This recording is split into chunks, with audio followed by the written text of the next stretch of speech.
ब्राह्मण सोए जो ब्रह्म पहचाने। ब्राह्मण पंडित उसको कहते जो भगवान पहचान ले। और लोक लाज ने तोड़ कर एक लवा धर दे। अब देखो पुणात्माओं, जिनको भगवान पाना है वो लोक लाज नहीं करते, संसार को नहीं देखते। जैसे मीराबाई ने संसार नहीं देखा, रविदास जी को गुरु बना करके अपनी भक्ति स्टार्ट की थी। वो ठाकुरों की लड़की थी, ठाकुर लोग वो छुआछात को बहुत मानते थे, लेकिन मीराबाई ने नहीं देखा। इसी प्रकार रामानंद जी ब्राह्मण और जुल्हाई जाति से तो अपना कपड़ा भी नहीं छूने देते थे। इतनी लोक लाज, इतना प्रभुता बनी हुई थी। 1400 शिष्य ऋषि और पूरे विख्यात महापुरुष थे। और धानक के बच्चे को अगर स्पर्श करना चाहे तो ये समझ लो सामाजिक मौत थी रामानंद की। समाज से वो कति रिजेक्ट हो जाना था, उससे ब्राह्मण लोग बात नहीं करना था। लेकिन सामने भगवान खड़ा था। कहते स्वामी घुंडी खोल कर जब माला गल डारे, गरीबदास इस भजन को जान सके करतारे। रामानंद जी को परमात्मा ने कहा कि स्वामी जी इस माला के धागे की गुंडी खोल ले और फिर गले में डाल के दोबारा गांठ लगा दे। अब रामानंद जी को जो ही कहा परमात्मा ने, कित की गुंडी खोला था वो, और कित कहाँ माला थी, पर्दा दूर फेंक दिया। इतनी स्पीड से बाहर आया वो 104 वर्ष का वर्द।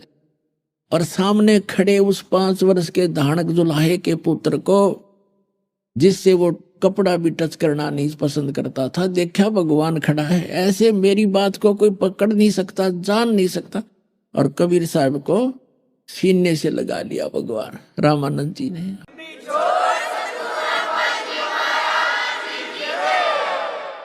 कहते हैं वक्त पड़े सौदा करे और बाढ़ में पड़ो यू ज्ञान।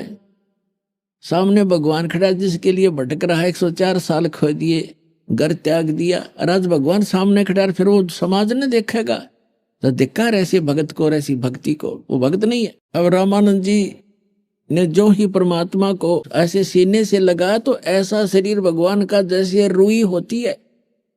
यजुर्वेद अध्याय नंबर 40 के मंत्र नंबर 8 में कहा कि सप्रियागात शुक्रम अकायम एवर्णम ऐसनाविरम कबीर मनीषी।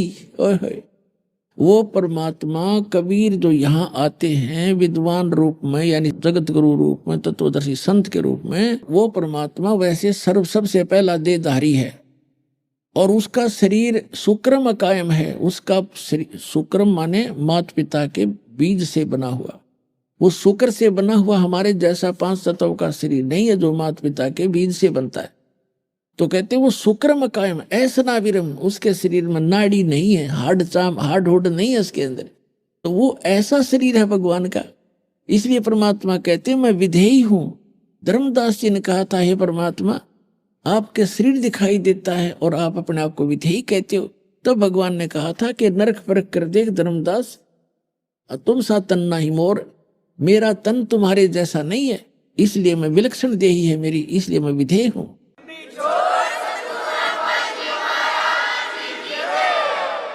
अब जो ही रामानंद जी ने कहा कि ये तो दीक्षा तुम दई ये मान ली मन मोरे, गरीबदास तुम कोमल पुरुष हमरा बदन कठोर।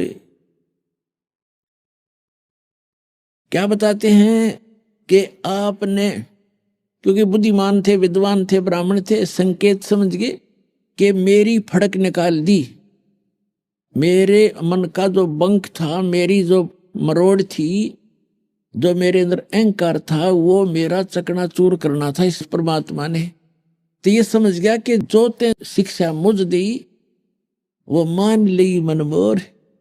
कि रामानंद जी समझ गए कि ये जुल्हा रूप में प्रगट भगवान, और मेरे अंदर अभिमान भरा था जाति और मजहब का, मेरा वो अहंकार मिटाने के लिए आज इसने ये लीला की है कि कहते जो शिक्षा तुमने मुझे दी मान ली मन में। और मैं समझ गया कि आपने मेरे लिए मेरी आप मरोड़ काट दी, क्योंकि सीने से एक धानक के बालक को लगा रखा है, सारा ब्राह्मण समाज बैठा और थू थू कर रहे हैं। ये बुढ़ापे में इसका क्या दिमाग चल गया रामानंद जी का, धानक के बालक को सीने का लगा रहा। लेकिन वो ब्राह्मण था, उसने ब्रह्म पहचान लिया, वो भगवान पहचान लिया कि तो भगवान खड़ा है, तो बाढ़ में जाओ संसार एक तरफ, या तो संसार भी साथ आ जाएगा, ना तो वो अपना राज्य, अपना भगवान, जो वस्तु चाहिए थी वो मिल गई।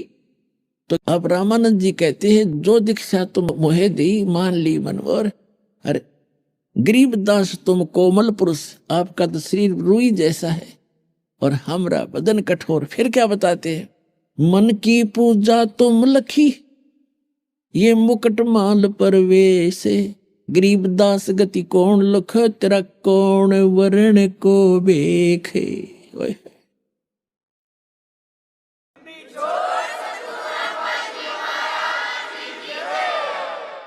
रामानंद जी कह रहे हैं कि भगवान आपने कैसे पहचाने कोई, आप किस तो वेशभूषा में खड़े हो और किस वर्ण में प्रकट हो, जुलाहा वर्ण में, और कैसे खड़े हो आप भगवान, आपको कैसे पहचान सकते हम तुच्छ बुद्धि जीव। मन की पूजा तुम लखी ये मुकुट मान परवेश, गरीबदास गति कौन लखे, आपकी गति को, आपकी स्थिति को, आपकी महिमा को, और कौन समझे, कौन वर्ण को देखे। किस वेशभूषा में खड़े, हमने भगवान पता नहीं कैसा मान रखा था, हाथ में सुदर्शन चक्कर हो या तीर ले रखा हो या गदा गुदा धर रखी है, और आपको तो आप भगवान खड़े। अपने आत्माओं ये भूल हमारा वर्षों से पड़ी हुई है, युगों से। अब ये भूल इसी समय में मिटनी है, अगर किसी की मिट जाता है, और अभी मोक्ष होना है। ये इस कलयुग का ये पीक टाइम है, प्राइम टाइम है। अपने आत्माओं समझो भगवान को, सदग्रंथ अपने पास है, ऐसे इंस्ट्रूमेंट आपके पास है, और दास आपके पास है, भगवान का भेजा हुआ तत्वदर्शी संत, और complete worship of God, complete भगवान की कंप्लीट वर्शिप दास के पास उपलब्ध है। अब परमात्मा ने क्या कहा, ये काफी वार्ता है, लेकिन समय थोड़ा मैं शॉर्ट करूंगा थोड़ा सा। अब ये सारा कुछ हो गया, वो जितने वहां बैठे थे सिरफरे उठ कर चले गए, ब्राह्मण जितने नकली थे, असली ब्राह्मण रह गया भगवान के पास। तब रामानंद जी ने नहीं सोचा जान दे ये तो लबड़दा नहीं, पहले तो मैं ब्राह्मण था और विद्वान था और पूज्य था, आज मुझे भगवान मिल गया, मैं रिजेक्ट हो गया। इन मूर्खों क्या ज्ञान है इनको, जब गुरु में था तो आज भी मैं गुरु हूं, और मैं जिसको पूज रहा हूं इन सब ने उसी को पूजना चाहिए। लेकिन वो तो काल का जाल है, वह सब खिसक गए तो खिसक गए। फिर रामानंद जी की थोड़ी बुद्धि बदल दी, सोचा कि पूरा निर्णय कर लूं। कबीर परमात्मा से पूछा रामानंद जी ने कि आपने झूठ क्यों बोला बच्चा। परमात्मा ने कहा मैंने क्या झूठ बोला स्वामी, कि आप कहते हो कि रामानंद जी यानी मेरे से आपने दीक्षा ली है, मैंने तो आपको कभी दीक्षा दी नहीं। तो परमात्मा ने कहा कि आपको याद होगा एक दिन मैं पंचगंगा घाट की पौड़ियों पर लेटा हुआ था, और आप जी नहाने गए थे, स्नान करने, आपकी खड़ाऊ मेरे सिर में लगी थी, आपने सिर पे हाथ रख के कहा था कि राम राम बोल बेटा, राम राम बोल। तो रामानंद जी बोले भाई वो तो 2.5 वर्ष का बालक होगा, और 2.5 वर्ष के बालक का और 5 वर्ष के बच्चे का डबल डिफरेंस हो जाता है शरीर का, बॉडी का। तो वो तो 5 वर्ष का बालक था भाई, यह बात मेरे दची नहीं। तो परमात्मा ने क्या किया, वहां एक नौकर की, सेवक की चारपाई थी बाहर झोंपड़ी से, रामानंद जी के सेवक की। तो परमात्मा एक रूप में 5 वर्ष के बालक में तो सामने खड़े हैं, और एक दूसरा रूप बना के उस चारपाई के ऊपर लेट गए खटिया पर, कहा कि देखो स्वामी जी ऐसा था, मैं ऐसा था ना। अब जो ही रामानंद जी ने देखा 2.5 वर्ष का बालक इधर और 5 वर्ष का सामने, 6 बार इधर देखा, 6 बार इधर, आंखें मलमल कर देखा। तो परमात्मा ने सोचा इस बुढ़े की बुद्धि अब सेट हो को ना। वहां से उठे परमात्मा, और उस 5 वर्ष के बालक में 2.5 वर्ष का बालक आकर उसके सामने समा गया। तब रामानंद की बुद्धि ठिकाने आई। फिर भी न्यू बोला कि बच्चा मैं तो कंठी भी देता हूं, कंठी। परमात्मा निकाल के दिखाई कि देख यार ये कंठी, ये कहां प्राप्त हुई, कि आपने वही तो डाली थी मेरे गले में पंचगंगा घाट पर। अब रामानंद जी की वो भी याद था कि वो मेरी खोगी थी कंठी। उसने सोचा ये नरा बालक नहीं है, ये तो सारी ये बात फिट कर रहा है। फिर पूछा कि बच्चा मैं राम राम तो नाम नहीं देता, मैं कोई और मंत्र देता हूं। ये ऋषि लोग मंत्र ओपन नहीं किया करते थे। राम राम तो जैसे हम सत्साहिब करते हैं ऐसे करते थे वो। तो परमात्मा ने कहा आप ओम नाम देते हो।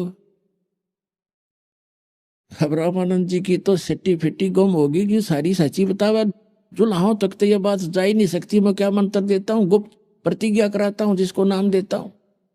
ऋषियों को देता था नाम ये, और बाकी हरे कृष्ण हरे राम यो भी नाम साथ में, ओम नमः शिवाय ये अलग सा, लेकिन ये गुप्त मंत्र था इनका सार नाम था ओम। फिर रामानंद जी की बुद्धि चक्कर काट गई, अकनेरा बालक को नहीं, अकेला बच्चा नहीं है। फिर परमात्मा ने कहा कि अगरम अगरम छोड़ दो, सुनो हमारी सीख। कबीर साहब ने कहा कि ये अटपट छोड़ स्वामी जी, हमारी बात को सुनो। समझाने लगे कि उससे सृष्टि रचना सुना दी परमात्मा ने आध घंटे के अंदर।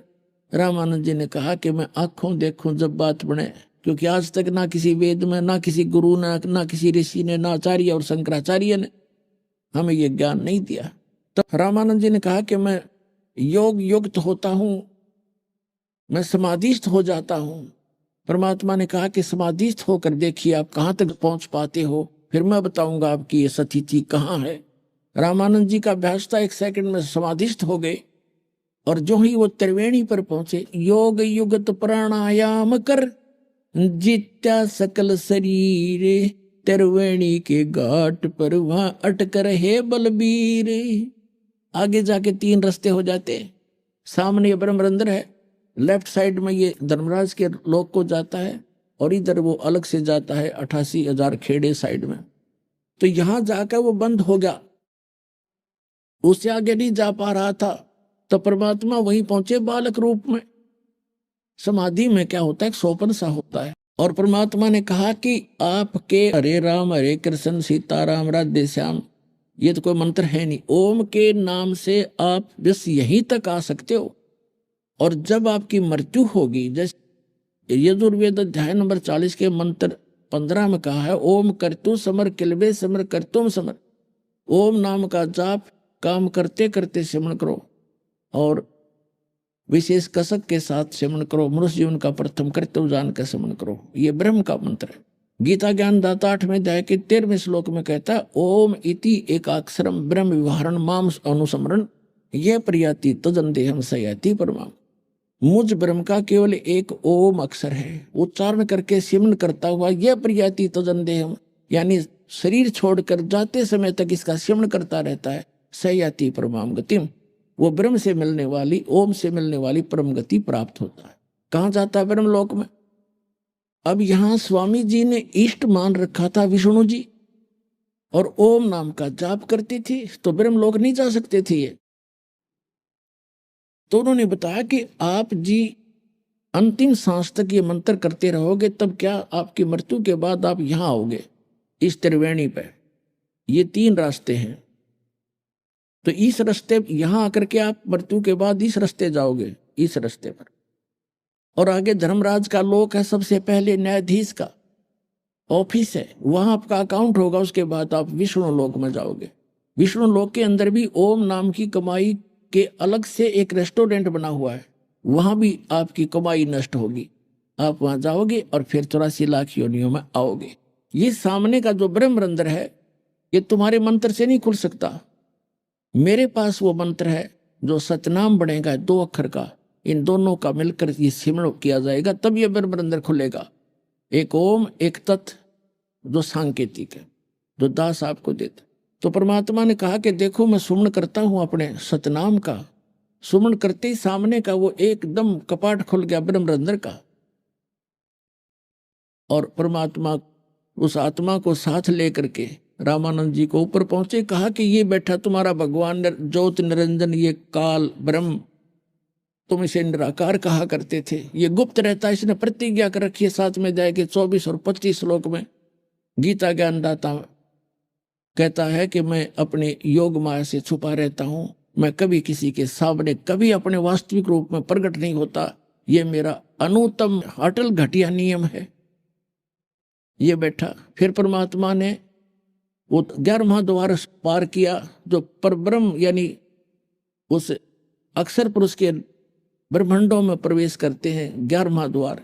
उससे आगे जाकर फिर उस परब्रह्म के अक्षर पुरुष के 7 संग ब्रह्मांडों को पार करके फिर 12वां द्वार है। 12वां द्वार पार करके भंवर गुफा पार करके जब सतलोक आता है, तो परमात्मा ऊपर के लोक में ले गए। और वहां जाकर देखा, जो एक सिंहासन के ऊपर राजा के समान परमात्मा बैठे हैं, सिर पे मुकुट है, गल में माला है, सुंदर शरीर है, करोड़ सूर्य मिला दे करोड़ चंद्रमा, ऐसा उनका एक रोमकूप की शोभा है। तो कबीर साहब नीचे से गए, वहां चवर उठा करके सिंहासन पर विराजमान उस परमात्मा तेजो में रूप वाले शरीर वाले भगवान पर चवर करने लगे। रामानंद जी ने सोचा कि ये भगवान है जो तख्त पर बैठा, सिंहासन पर बैठा, और ये कबीर तो यहाँ का कोई गण है, यहाँ का कोई देव है। इतने में वो तेजो में शरीर खड़ा हुआ, सिंहासन से उठा और हाथ जोड़े कि भगवान बैठो, सिंहासन विराजमान करो, आपका सिंहासन है।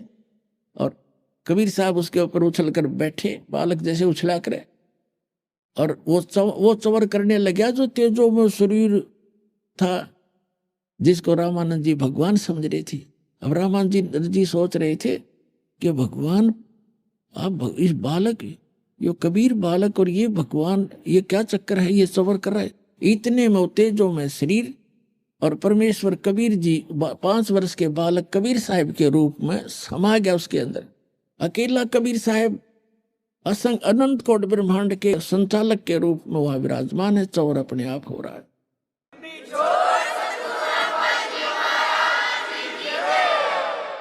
और परमात्मा का वो बालक रूप इतना तेजों में हो गया जैसे करोड़ सूर्य करोड़ चंद्रमा मिला दे एक रोम के अंदर।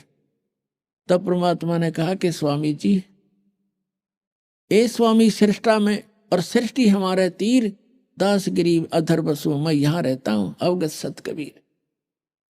अब रामानंद जी तो चरणों में गिर गया, हे भगवान, हम नहीं पहचान सकते आपको, और आप सचमुच आप भगवान हो। परमात्मा ने कहा कि वापस जाओ। अब जो ही वापस भेजा तो एकदम नीचे आया रामानंद जी, समाधि टूट गई उसकी, एकदम सामने देखा और सामने वो बालक फिर बैठा, 104 साल का बूढ़ा वृद्ध, और परमात्मा के चरणों में गिर गया और कहा, क्या कहते हैं, तावा चित चक्रित भया और देखा फजल दरबारे, गरीबदास सिजदा किया हम पाए दीदारे। तुम स्वामी में बाल बुद्धि, 104 साल का ब्राह्मण, चारों वेदों का ज्ञाता, 18 पुराणों को ज्ञाता, गीता जी का मर्मज ज्ञाता कहलाने वाला, और भगवान की कैख भी पता नहीं था। 104 साल का वृद्ध ब्राह्मण ऋषि और 5 वर्ष के बालक धानक जुलाहे के बेटे के चरना में पड़ के क्या कहता है, तुम स्वामी में बाल बुद्धि, आप मेरे मालिक, और मेरा ज्ञान तो एक बालक जैसी बुद्धि वाला था। परमात्मा आपके ज्ञान और आपके वहां स्थान को देखने के बाद मुझे अकल आई।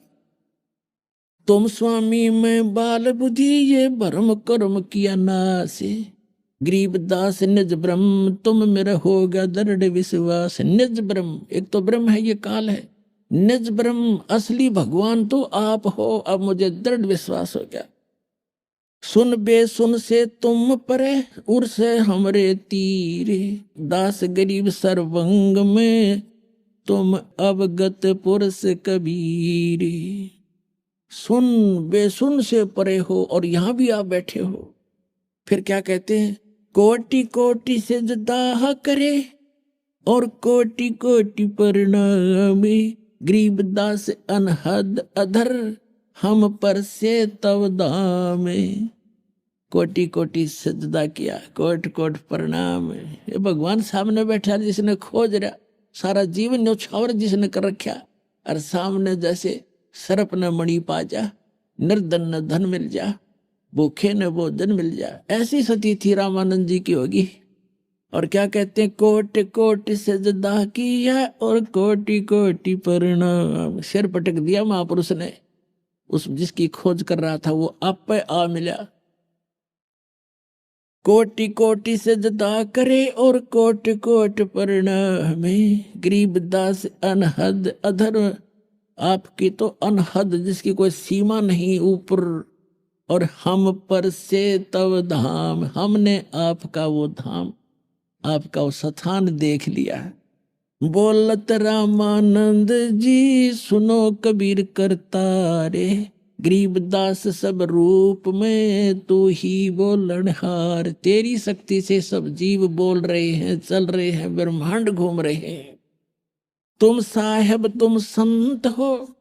अब सतगुरु की पहचान बता रहे हैं। तुम साहेब तुम संत हो और तुम सतगुरु तुम हंस। गरीबदास तुम रूप बिना और न दूजा अंश। तुम ही परमात्मा हो साहेब, तुम साहेब तुम संत हो, यानी एक नेक व्यक्ति भी आप ही हो। अच्छे महापुरुष संत की जो भाषा है वो परिभाषा आप ही खरे उतरते हो। और तुम सतगुरु यानी सच्चे गुरु आप ही हो, सच्चा ज्ञान रखते हो। और तुम ही इस हंस यानी एक अच्छे भक्त हो, निर्विकार भक्त हो। हंस जो बुराइयों से हट जाता है। जैसे हंस एक पक्षी होता है बुगले जैसा। बुगला तो आम वस्तु खाता है, मच्छी खा जाओ, मेंढक खा जाओ, घोगे खा जाओ, सबको खा जाओ। लेकिन हंस सरोवर पर केवल मोती खाता है, अड़ंगा नहीं खाता। तो हंस वो होता जो भक्त बीड़ी शराब तंबाकू रिश्वतखोरी बकवाद छोड़ देता है, तो उसको हंस कहते हैं कि वो विकारों से दूर होकर एक भक्त बन गया। तो कि एक सच्चा भक्त भी मालिक आप ही हो। तुम साहेब तुम संत हो, तुम सतगुरु तुम हंस, और गरीबदास तुम्हारे रूप बिना और न दूजा अंश। मैं भक्त मुक्त भया, मैं भक्ता मुक्ता भया, और किया कर्म कुंद नाश, और गरीबदास अवगत मिल गए या मिट गई मन की बांस।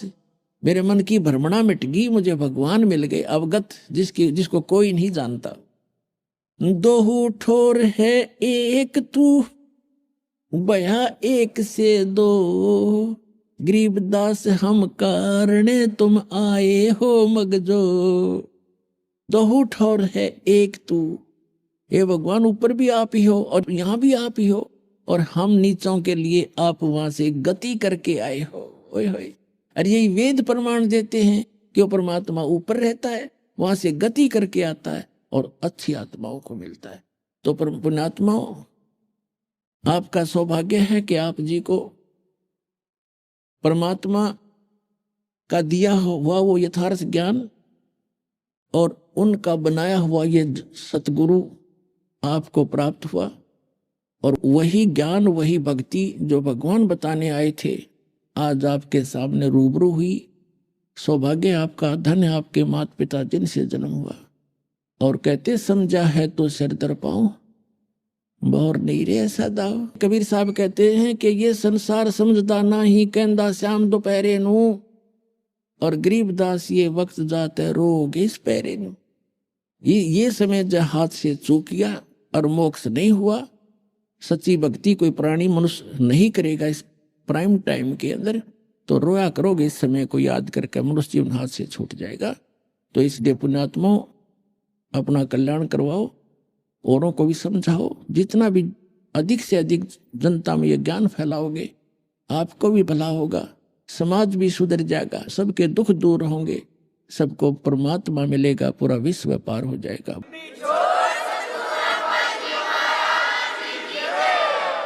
इस कलयुग के अंदर सबसे दुर्लभ है सत्संग प्राप्त होना। आप जी के ऊपर परमात्मा ने ये विशेष रजा बख्शी है। आप कितनी पुण्यात्माएं हैं कि आपको सत्संग उपलब्ध हुआ। सत्संग का अर्थ होता है सत्य, तत्व ज्ञान, सत्य ज्ञान, आध्यात्मिक ज्ञान का जहां प्रचार होता हो उसको सत्संग कहते हैं। अध्यात्म मार्ग के अंदर हमने अपने आध्यात्मिक ग्रंथों को ही आधार मानकर आगे कदम बढ़ाना होगा। क्योंकि आज तक जो भी धर्म या उस धर्म के अंतर्गत फॉलोअर, उनके अनुयायी जितने भी हैं, वे प्रारंभ से ही अपने धर्म ग्रंथों को सर्वोच्च मानते हैं, उत्तम मानते हैं, शिरोधार्य मानते हैं। तो आज भी हमने उनको शिरोधार्य ही मानना होगा। और जो भी धर्मगुरु अपने धर्म ग्रंथों के विपरीत ज्ञान दे रहा है, उसको हमने अब छोड़ना होगा, तभी हम भक्ति मार्ग में सफल होंगे। इसके लिए पवित्र श्रीमद् भगवत गीता अध्याय नंबर 16 का श्लोक नंबर 23 और 24 पर्याप्त है हमें समझने के लिए। उसमें विवरण है कि शास्त्र विधि को त्याग कर जो मनमाना आचरण करते हैं, उनको न तो सुख की प्राप्ति हो सकती, न उनको कोई सिद्धि प्राप्त होती, और न ही उनकी परम गति होती है। तो पुण्यात्माओं, आध्यात्मिक क्रियाएं जो हम करते हैं, इन तीन वस्तुओं की प्राप्ति के लिए ही करते हैं कि अपने जीवन में हम सुखी रहें, हमारी कार्य सिद्ध हो और फिर परम गति हो। और ये तीनों ही पदार्थ शास्त्र विरुद्ध साधना करने से वंचित रह जाते हैं। इसलिए 24वें श्लोक में श्रीमद् भगवत गीता अध्याय नंबर 16 के कहा है, इससे तेरे लिए अर्जुन कर्तव्य और अकर्तव्य की व्यवस्था में, यानी कौन से धार्मिक अनुष्ठान क्रियाएं मंत्र जाप करने चाहिए और कौन से ना करने चाहिए, उसके लिए अपने सदग्रंथों को ही आधार मानना। तो पुण्यात्माओं, आज का जो समागम प्रारंभ हो रहा है, जो 5 दिवसीय ये सत्संग चलेगा, ये किस उपलक्ष्य में है, आज सबसे पहले आपको थोड़ी सी जानकारी देंगे, फिर परमात्मा की महिमा से आपको परिचित कराएंगे। ये जो सत्संग प्रारंभ हो रहा है, ये किस उपलक्ष्य में है? आत्मा परमात्मा की खोज में वर्षों युगों से लगी हुई है, हजारों करोड़ों युगों से लगी है। और हम अपने सदग्रंथों में ये भी पढ़ते आए हैं कि जो सत साधना करते हैं, मर्यादा में रहकर सत भक्ति करते हैं, वे ऐसे स्थान पर चले जाते हैं जहां से लौटकर फिर प्राणी कभी संसार में नहीं आता। प्रमाण के लिए श्रीमद् भगवत गीता अध्याय नंबर 15 के श्लोक नंबर 1 से लेके 4 में प्रमाण किया है कि तत्वदर्शी संत की प्राप्ति के उपरांत, और तत्वदर्शी संत कैसा होगा वो भी इसमें प्रमाणित किया है। जो उल्टे लटके हुए संसार रूपी वृक्ष के सभी विभाग विस्तार से जानता है, वो तत्वदर्शी संत है। तत्वदर्शी संत चौथे अध्याय के 34वें श्लोक में कहा है कि अर्जुन, तू तत्वदर्शी संत से उस तत्व ज्ञान को प्राप्त कर। तो यहाँ 15वें अध्याय के 4थे श्लोक में कहा है कि तत्व ज्ञान की प्राप्ति के उपरांत उस तत्व ज्ञान से इस अज्ञान को काटकर, अर्थात अज्ञान हटाकर, उसके पश्चात परमेश्वर के उस परम पद की खोज करनी चाहिए, जहां जाने के बाद साधक फिर लौटकर कभी संसार में नहीं आते। और जिस परमेश्वर ने संसार रूपी वृक्ष की रचना की है, यानी सारे ब्रह्मांडों की जिसने रचना की है, केवल उसी की भक्ति करो। गीता ज्ञान दाता जो श्री कृष्ण जी के अंदर प्रवेश करके बोल रहा है, वो ब्रह्म है, सरपुरुष है। वो अपने विषय में कहता है कि अर्जुन, तेरे और मेरे बहुत जन्म हो चुके हैं, तू नहीं जानता, मैं जानता। मेरे कर्म और जन्म अलौकिक हैं, दिव्य हैं। प्रमाण के लिए श्रीमद् भगवद गीता अध्याय नंबर 2 श्लोक 12, अध्याय नंबर 4 श्लोक 5 और 9, अध्याय नंबर 10 श्लोक 2 में ये गीता ज्ञानदाता स्वयं कहता है कि मेरी भी जन्म मृत्यु होती है और मेरे उपासक की भी जन्म मृत्यु होती है और आपकी भी होती है। यदि हम ये मानकर चलें कि श्रीमद् भगवद गीता का ज्ञान श्री कृष्ण जी बोल रहे हैं, वैसे तो सच्चाई आपको बताई दी दास ने, श्री कृष्ण जी के अंदर ये सरपुरुष यानी काल ज्योत स्वरूपी निरंजन, जो जिसे योगी लोग ब्रह्म कहते हैं, ऋषि लोग जिसे ब्रह्म कहा करते हैं, वो बोल रहा है। और वो 21 ब्रह्मांड का स्वामी है। और श्री कृष्ण जी विष्णु जी के अवतार हैं। श्री विष्णु समझो से श्री कृष्ण समझो। ये केवल 3 लोकों पर, पृथ्वी लोक, स्वर्गलोक और पाताल लोक, इन 3 लोकों पर केवल एक विभाग के प्रभु हैं, स्वामी हैं। विष्णु जी सतोगुण विभाग के, यानी श्री कृष्ण कहो, विष्णु कहो, और ब्रह्मा जी रजोगुण विभाग के मंत्री समझो, साहब समझो, मालिक समझो, खुदा समझो। और श्री शंकर जी जो है ये तमोगुण विभाग के स्वामी समझो, प्रभु समझो। ये केवल इतने ही मालिक हैं। तो गीता ज्ञान दाता जो भी आप समझते थे उसी को सोचकर चलिए, वही मानकर चलिए। वो कह रहा है कि मेरे तो जन्म मृत्यु होते हैं और वो कोई और परमात्मा है जिसकी शरण में जाने से 18वें अध्याय के 62वें श्लोक में कहा है, अर्जुन तू सर्वभाव से उस परमेश्वर की शरण में जा, उसकी कृपा से तू परम शांति को और सनातन परम धाम को प्राप्त होगा। तो यहां हमने अब समझना है कि वो परमात्मा कौन है जिसके विषय में गीता ज्ञानदाता भी प्रमाणित कर रहा है कि उसी की शरण में जाओ, उससे आपको वो स्थान मिलेगा जहां जाने के बाद फिर लौटकर कभी संसार में नहीं आओगे। वो शाश्वत स्थान है। तो अब हम जो प्रसंग चला है कि ये आत्मा परमात्मा को युगों से खोज रही है, और हम पिछले इतिहास देखते हैं अपने ऋषि महर्षियों के, उन्होंने हजारों हजारों वर्ष तपस्याएं की, साधनाएं की, अनुष्ठान किए कि भगवान मिले, कल्याण हो।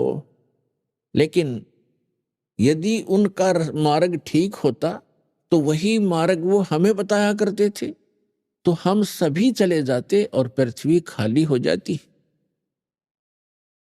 अब यहां शंका एक और उत्पन्न होती है। कई भक्तजन श्रद्धालु कहते हैं कि यदि पृथ्वी खाली हो जाएगी तो यहां कौन रहेगा। तो ये बालक सोच होती है। एक बिल्कुल अबोध बच्चा ये बातें कर सकता है जिसको कुछ भी ज्ञान नहीं। अब ये कोई सुख का स्थान थोड़ा ही है, हर चीज का अभाव यहां पर, और सारा जीवन हम अपने इस पेट पोषण पर ही लगा देते और बीच में ही मृत्यु हो जाती है। इतना गंदा स्थान यहां रहने की इच्छा हमारी क्यों बन रही है? क्योंकि हमें उस अन्य सुख में लोक का ज्ञान नहीं, और वहां जाने का कोई समाधान नहीं। अब जैसे चंद्रमा खाली पड़ा है, ऊपर के ग्रह ये सभी खाली पड़े हैं, तो एक पत्थर ये भी पड़ा रहेगा। हमने कौन सा ठेका ले रखा है यहीं पर गर्मी और सर्दी और भूख प्यास, इन कैंसर से पीड़ित होकर मरने और जीने की? यह तो हमारी मजबूरी है।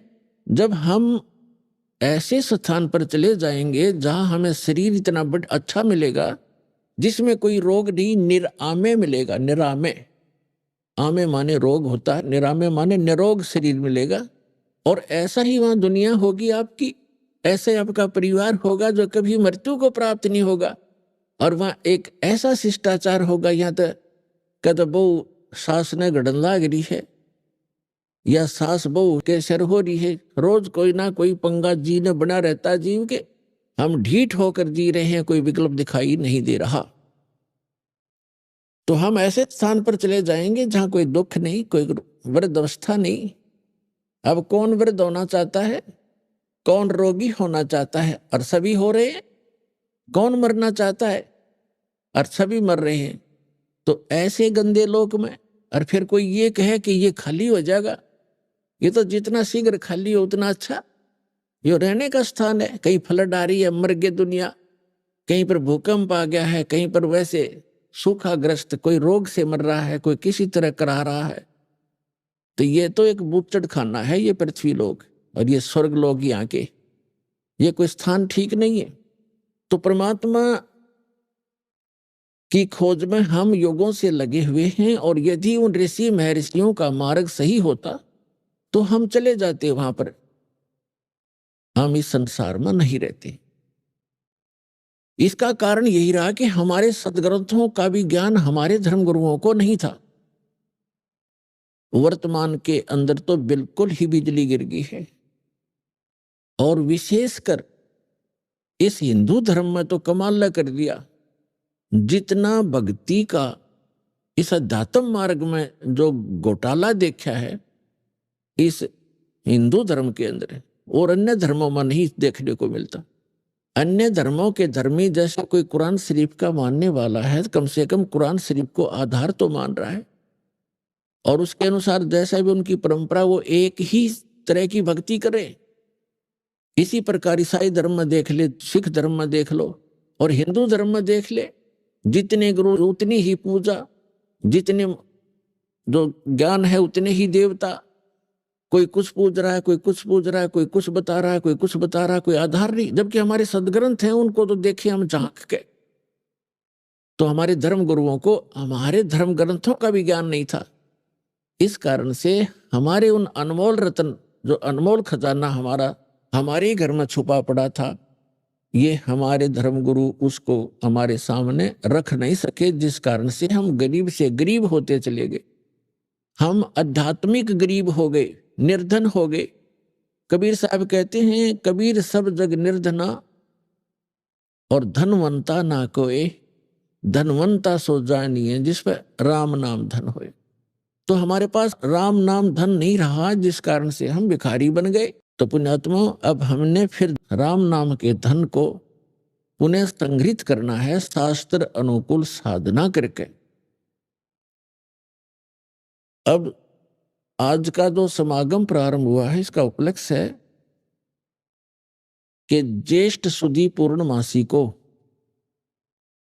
वो परम अक्षर ब्रह्म जो हमारे पिता हैं, जो हमारे हमदर्द हैं, जो हमारे दुख में दुखी होते हैं, जो हमें सुखी करने के लिए, और सतलोक जो स्थान हम छोड़कर आए हैं जहां हम सुखी रहा करते थे, उसकी खबर बताने के लिए, खबर देने के लिए, उसकी जानकारी देने के लिए वो परमात्मा स्वयं ही आते हैं।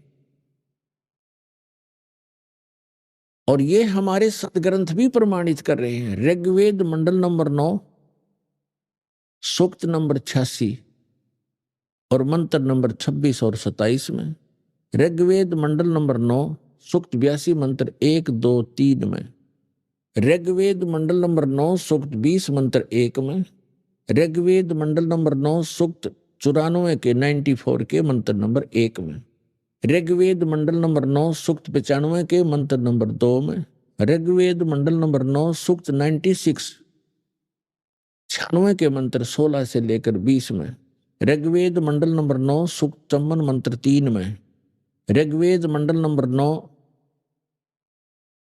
सूक्त 1 मंत्र 8 और 9 में, और भी अनेक स्थानों पर ये प्रमाण दिया है कि वो परमात्मा जो सर्वशक्तिमान है, सर्वोत्पादक प्रभु, सबकी उत्पत्ति करने वाला, वो परमात्मा ऊपर रहता है ध्रुवलोक के तीसरे पृष्ठ पे। ध्रुवलोक माने तेजो में लोक, जो सौ प्रकाशित पृथ्वी सतलोक है। उस पृथ्वी पर वो परमात्मा एक गुम्बज के अंदर राजा के समान, सिर पर मुकुट है, ऊपर श्वेत छत्र है दाता के, और सिंहासन यानी तख्त पर विराजमान है। तो जिन महापुरुषों ने परमात्मा को वहां देखा, उन्होंने भी बताया है परमात्मा का साक्षात्कार जिनको हुआ है, क्योंकि वो परमात्मा स्वयं ही उनको लेकर के सतलोक गए थे, अपना निज स्थान दिखाकर उनको वापस छोड़ा था। उनमें से एक हैं आदरणीय गरीबदास साहिब जी, गांव छुडानी, जिला झज्जर, हरियाणा वाले। उन्होंने कहा कि श्वेत छत्र और सिर मुकुट विराजे, देखत ना उस चेहरे नु, गरीबदास ये वक्त जात है, रोगे इस पैरे नु। यानी वो परमात्मा के सिर पर सफेद छत्र है एक ऊपर, जैसे ये छत्र आप छतरी देखते हो छोटी सी, ये तो आर्टिफिशियल है, वहां परमात्मा की ओरिजिनल है। और सिर पर मुकुट है उस परम पिता के, जैसे राजा लोग पहनते हैं। यही ऋग्वेद मंडल नंबर 9 सूक्त 82 मंत्र 1 में है कि वो सर्व उत्पादक भरपूर, सब पापों का नाश करने वाला, राजा के समान दर्शनीय है। देखने में राजा के समान तख्त पर विराजमान है, सिंहासन पर बैठा है, और वहां से गति करके आता है, अच्छी आत्माओं को मिलता है जो दृढ़ भक्त होते हैं। तो इन सभी वेद मंत्रों का निष्कर्ष है कि वो परमात्मा ऊपर बैठा है, नर आकार है, मनुष्य दृश्य है। जिन महापुरुषों ने परमात्मा को देखा उन्होंने कहा हमरे ही हुनियार है हमारा सृजनहार, हमारा सृजनहार, हमारा भगवान, हमारा उत्पत्ति करता, हमारे ही शकल का है, हमारे जैसी शकल का है, हुनियार हमारे जैसे रूप का है। लेकिन उस परमात्मा की सामर्थ्य और मटेरियल ऑफ बॉडी हमसे ज्यादा शक्तिशाली और अविनाशी है, ताकतवर है, तेजों में है। तो सतलोक में जाने के बाद प्रत्येक प्राणी, प्रत्येक जीव हंस कहलाता है।